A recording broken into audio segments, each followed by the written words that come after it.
the vampire monks of the Catacombs. They say beneath this crumbling monastery lies a secret so vile it damned not just souls, but the stones themselves. A single candle flickers to life inside a tunnel lined with skulls, flame dancing in air that smells of damp earth and old blood. Iron spikes seal ancient coffins shut, rusted through, but still strong enough to keep something in, or keep something out. Some claim the monks who once guarded this place prayed for eternity and got it, but forgot what eternity demands in return. If you ever dare walk these tunnels alone, listen carefully. You might hear them praying for your blood. The Monastery of the Lost Covenant stands on a lonely cliff in Eastern Europe, stone walls cracked and choked with vines. Its broken roof exposes ancient beams to the wind, which howls through broken stained glass like a warning. No priest dares bless these halls now. No shepherd grazes flocks near its shadow when dusk creeps in. Even today, locals creep up the hill to leave offerings at the chained iron gate. Coins, bread, black candles. They believe these gifts keep what's buried inside from stirring, from wandering. Below this holy ruin, the catacombs wait. Bone-lined tunnels carved by hands that once held rosaries but now crave blood. Some coffins are driven through with heavy iron spikes, not to protect the dead, but to protect the living. Long ago, during a plague winter, half the valley's flock rotted in shallow graves while wolves prowled for the rest. The monks here prayed for deliverance, for a miracle to save their faithful. One night, as snow fell like ash, a stranger came cloaked in crimson, his face hidden deep in his hood. He promised them eternity, no sickness, no hunger, no death, if they would guard what he left behind. Desperate, the monks took his offer, drinking from a chalice that reeked of iron and roses. They rose from their prayers with eyes that gleamed in candlelight, skin cold, but their hearts beating still. For a time, the villagers rejoiced. The monks never fell ill, never hungered for bread. But then lambs were found drained in the fields, their blood staining the snow like spilled wine. People began to whisper that the monks never aged, never slept, and never truly prayed again. When a child vanished near the monastery gate, the villagers knew. Salvation has a price. Centuries passed, and the monastery rotted above ground while the covenant festered below.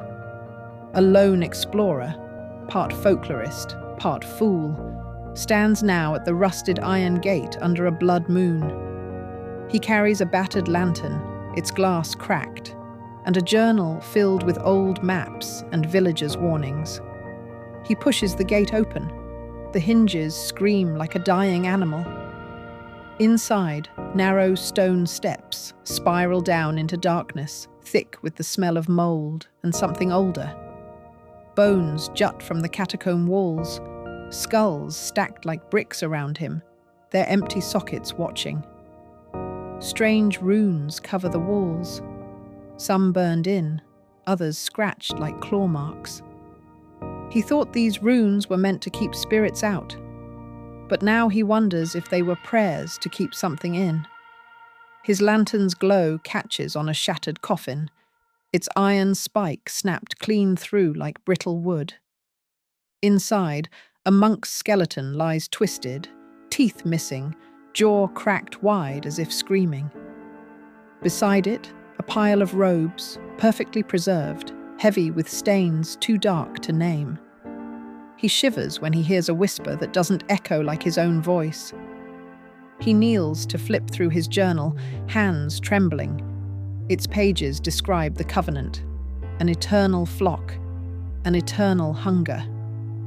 Around him, the shadows crawl, slow at first, then shifting like smoke on stone.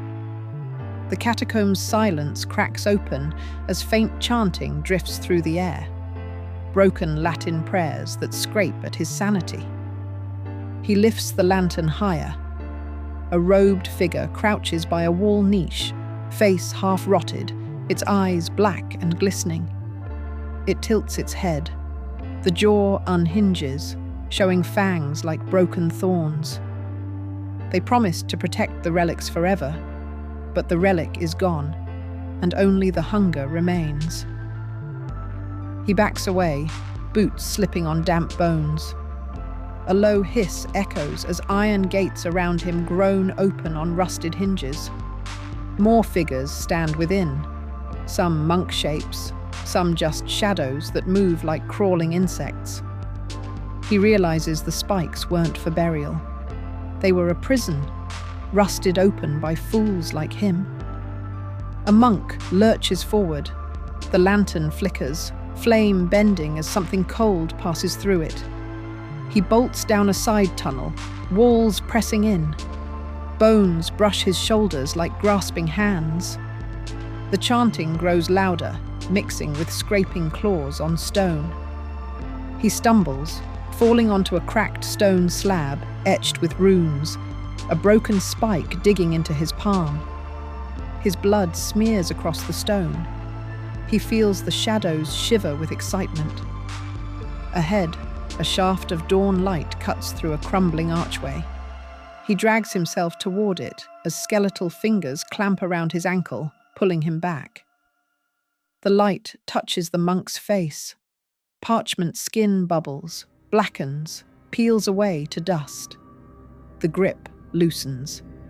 He crawls out into the overgrown courtyard, gasping for breath as the sun climbs higher. He turns to look back.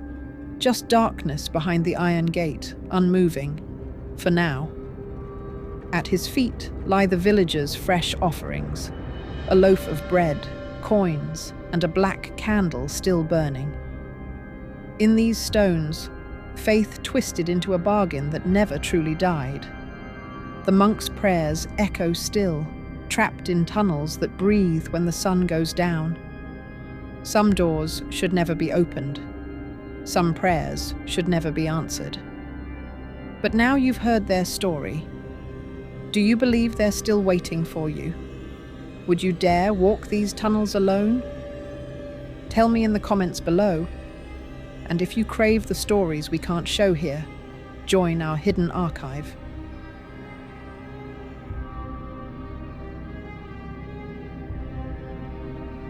LitReads now has channel memberships.